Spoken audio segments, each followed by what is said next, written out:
Hello everyone, and welcome back to another Monster Hunter World video. This is Thegameconomist, and today we're going to be taking a look at part 1 of my counter build guide for fighting Arch-Tempered Kulve Taroth. Essentially, we're going to look at all 14 weapons, but we're going to be doing 7 weapons in part 1 and the other 7 weapons in part 2. Get excited. As you know, I've spent about 2,500 hours in Monster Hunter World at this point, and a lot of that time actually got spent on fighting Kulve Taroth, because she has a huge RNG loot pool of weapons, some of them very good, and it takes a long time to unlock them. You really have to farm her a lot.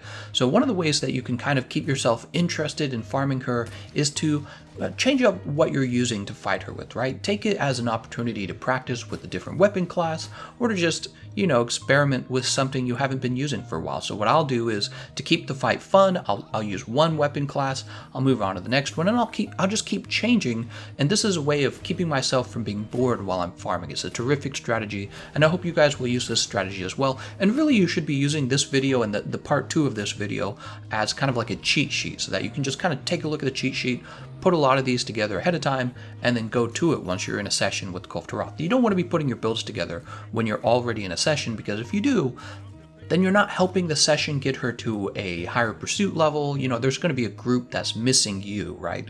So you don't want to be in there putting your builds together while everyone's waiting for you, like I do on my live stream. But that's my live stream, so you're just in an actual public group. You should have these builds done ahead of time, and again, use this video and part 2 as a cheat sheet. Before we begin the counter build list, I want to invite you to join my Discord server. There's always a link in the description of my videos. Discord, of course, is a simple chat server. It allows you to talk to people, communicate to them. You can also talk to them with microphone too, by the way. And the reason why you should join these servers is because you can go in there. I've designed my server for you to find other people to play with. And when I go live, you can actually know ahead of time what the session ID for my live stream is. Then you can actually go join that live stream and play with me. So if you want to be on YouTube, that's a terrific way to do that. Also, when I host Kulve Taroth sessions, I've heard that it is one of the best sessions that players have ever joined, and that's because we apply a rule that everyone follows. Pursuit 1, you only gather Kulve Taroth's tracks, and then on the second run, you go in for a Kulve Taroth horn break, okay? So everybody in my session finishes Kulve Taroth in 2 runs only. It's a really terrific, very efficient way to farm her, and it's just a lot of fun. So consider it. Again, the link is in the description. Okay, now let's get started with that counter build list. Like I said, we'll cover 7 weapons today in this video, and then I'll have part 2 out. It'll cover the other 7 weapons. If you aren't subscribed to my channel, what you can do is you can check back here. I'll leave a link to part 2 in the comments section. When it comes to weapon class matchups, most of you already know there's one weapon that really stands apart from the rest, and that would be rapid fire thunder ammo on a light bowgun. Because of how powerful it is, we're going to start here. My choice light bowgun for thunder ammo is still the Emperor's Shell Styx, and that's because it essentially deals the same damage as the Kjarr lightning, except you get better fire resistance with the Emperor's Shell Styx because of the armor pieces you get to choose from. It also comes with sleep ammo, which I think is more important for stage 4 than the paralysis ammo is. Of course, both are important, and we'll eventually look at builds that cover all of the crowd control, but we're not ready for that yet. Here's my optimized set for the Emperor's Shell Styx. Notice I'm only using static affinity. You see Part Breaker on the build and Bombardier as well. That's going to be pretty standard for all the builds actually. You could give up Bombardier if you have to, but barrel bombs are doing bonus damage to Kulve Taroth, and besides that, they're valuable for the wake up attack in stage 4. So in stage 4, somebody should be putting her to sleep, and then everyone should be barrel bombing her. You can barrel bomb her also when she's running at the pillars while she's mounted. This is really valuable because, in my opinion, the only challenging fight of the Kulve Taroth fight is stage 4, so getting that really good wake-up attack is super valuable. I should also note, if you're just doing a casual run against Kulve Taroth, you can simply follow her down into stage 4 and get to work on breaking her horns right away using the slice ammo, and even the sticky ammo can help with the KO. I'm also going to be showing off some budget builds. If you appreciate me including these, leave a like on the video. Now, if you wanted to deal a little more damage with your light bowgun in stage 4, you wouldn't use slice ammo, you would actually use rapid fire ice ammo, okay? So I'm going to be showing you a build for that as well. We're done looking at the light bowguns, but what about the heavy bowguns? Should you just go straight to thunder ammo on the heavy bowguns as well? Actually, what I've decided to do, the way I play with them, is if I want to use thunder ammo, I kind of strictly just use the light bowguns for this, and this is because of the rapid fire attribute. Rapid fire is taking your thunder ammo and allowing it to do more damage per shot. Heavy bowguns, on the other hand, they tend to hold a larger clip, so you could make that argument. If you really want to use thunder ammo on a heavy bowgun, I would simply use the Empress Cannon Styx and swap it out with the Empress Shell Styx build that I showed you earlier. You could also drop a level of thunder attack and put in a level of guard up if you wanted to. However, there is a heavy bowgun build that I use all the time. It's a Wyvernsnipe and Wyvern ammo build on the Griffon Blazooka. Wyvern ammo is an explosive damage type, so you don't need Kulve's armor to be glowing red in order to deal high damage to her, and I really do like that. Also, the Wyvernsnipe is always going to tear through her and deal a lot of damage, even in stage 4 when you're just shooting her horns, because her head is so wide that you can actually get multiple procs right in the horns for like 500, 600 damage. Now, I just updated this build for the video. If you've been using my older version of the Griffon Blazooka build, you'll notice this new version comes with even more defense with protection, as well as 1 level of ammo up. This allows you to hold 2 shots of the sticky ammo level 1, and as you know, when you're kind of further away from her, you'll shoot her in the head with the sticky ammo 1 for about 50 damage per shot. The Griffon Blazooka is basically one of my primary go-to weapons for fighting Kulve Taroth, so I had to include it in the list. I use it for all 4 stages of the fight. The Wyvern ammo does a tremendous amount of damage on her horns when you land it. Also, you can use it as a wake-up attack when the monster has been put to sleep.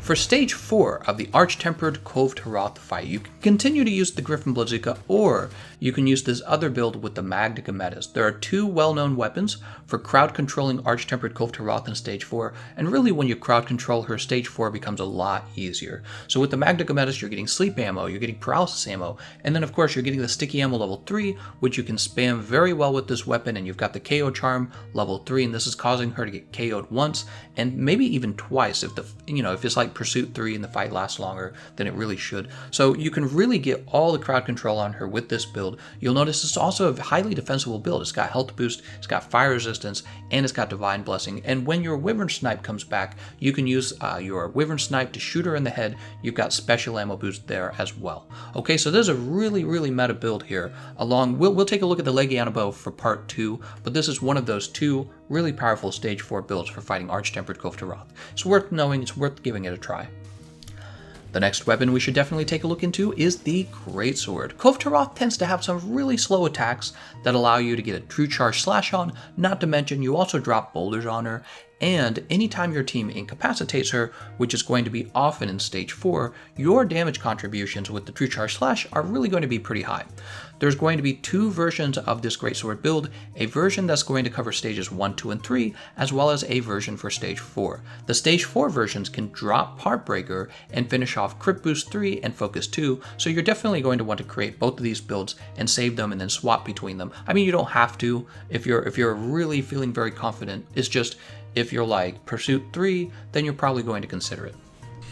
Now that we're done with the Greatsword, let's take one of my favorite melee weapons, the Hammer. Hammers are doing really well against Arch-Tempered Kulve Taroth because she has favorable hit zones for blunt damage throughout the entire fight. In stages 1, 2, and 3, we'll use Teostra's Gamma Armor for better fire resistance like you saw us doing with the Greatsword. However, in stage 4, we're actually going to drop that, and we're going to be dropping Partbreaker as well, and we're going to be picking up the Airborne skill on the Draken set. So we're going to be opting for the Draken set, and this is going to be giving us more damage overall in stage 4. Here's another budget build. This time we're using Empress Mace Ruin, which I've chosen because I know you'd have a lot of room to build for defense and still have good affinity and white sharpness. Plus, you get haste and recovery for health regen, and that's very nice, especially if you can't afford a health regen augmentation.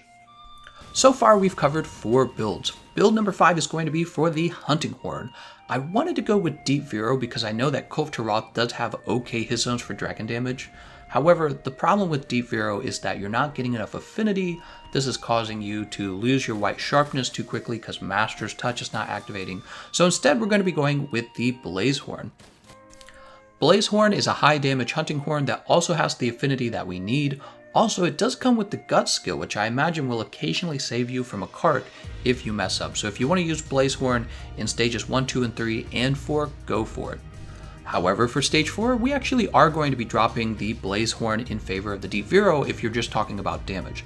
We can drop Heartbreaker off of the build now and bring the affinity up to roughly 90%, and this should be a substantial damage increase over the Blaze. Just make sure you have White Sharpness before Kulve gets knocked over.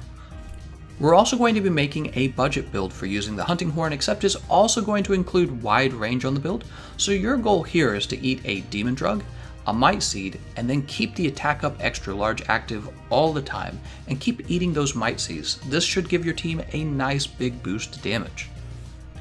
After that, it should come as no surprise at all that I've chosen the King Gold Exploder Gunlance for my Gunlance counter build. We're going to be using long shelling. At first I thought wide shelling would be better for stage 4 because maybe you can just, shoot straight ahead of you and it would reach your horns, but if you just take a little time to practice aiming the shot upwards a little bit, it is totally fine and you have the range advantage with the long shelling, which I ended up liking a bit better.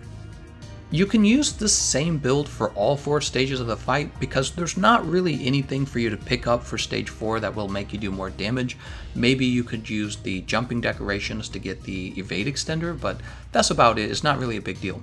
Shelling does ignore hit zones, so you're always going to do a set amount of damage to Kulve's Golden Mantle, whether she's glowing red or not, and you have enough guard to block Kulve Taroth's Fire Vomit. So feel free to guard if you want to, although to be safe, it's always better to just get away from it.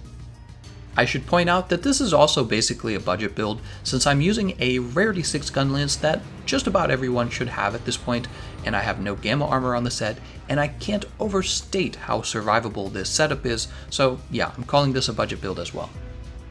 Finally, we take a look at the last builds for part 1 of this counter build series that I'm doing for Kulve Taroth.